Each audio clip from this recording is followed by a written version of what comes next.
ওয়ালাইকুম গাইস। এখন যেহেতু বাংলাদেশের ওয়েদারটা অনেক গরম, তো এই সময় আপনারা যখন মোবাইল ইউজ করেন তখন আপনাদের মোবাইল হয়তো অনেক গরম হয়ে যায়। এখন আমি আপনাদের কিছু সেটিং দেখাবো। তো আপনারা যদি এই সেটিংগুলো করেন তাহলে আপনাদের মোবাইল আর গরম হবে না। আর গরম হবে না বললে ভুল হয়, আগে থেকে একটু অল্প গরম হবে। তো চলুন দেখে নিই সেটিংগুলো কি। আপনারা প্রথমে আপনাদের মোবাইলের সেটিংয়ে চলে যাবেন। সেটিংয়ে যাওয়ার পরে অ্যাবাউট ফোনে ক্লিক করবেন। অ্যাবাউট ফোনে ক্লিক করার পরে MIUI ভার্সনে ক্লিক করবেন। মনে রাখবেন এই জায়গায় কিন্তু 8 বার ক্লিক করতে হবে। আর আমার মোবাইলটি যেহেতু রেডমি কোম্পানির, সেই জন্য আমি সেটিংয়ে গিয়ে অ্যাবাউট ফোনে গিয়ে তারপরে MIUI ভার্সনে ক্লিক করলে আমার ফোনের ডেভেলপার অপশানটি কিন্তু অন হয়ে যাবে।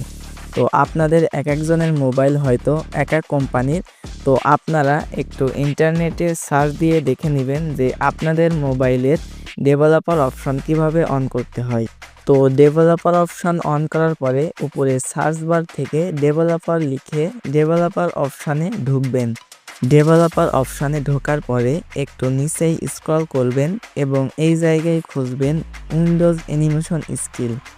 উইন্ডোজ অ্যানিমেশন স্কিল খোঁজার পরে তারপরে দেখবেন নিচেই পরপর মোট 3টি অ্যানিমেশন স্কেল আছে। তো এই জায়গায় সমস্তগুলো 1x দেওয়া আছে। তো আপনারা এইটির উপরে ক্লিক করে অফ করে দিবেন, 3টি অফ করে দিবেন। তারপর নিচেই আবারও স্ক্রল করবেন এবং খুঁজবেন ডোন্ট কিপ অ্যাক্টিভিটি।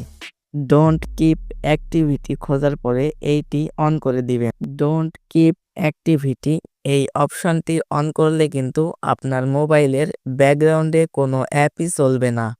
তার মানে আপনারা কিন্তু আপনার মোবাইলে অনেকগুলো অ্যাপ্লিকেশন ব্যাকগ্রাউন্ডে রান করে একসাথে চালাতে পারবেন না, এবং আপনারা চেষ্টা করবেন আপনার মোবাইলের স্টোরেজ ফাঁকা রাখার জন্য।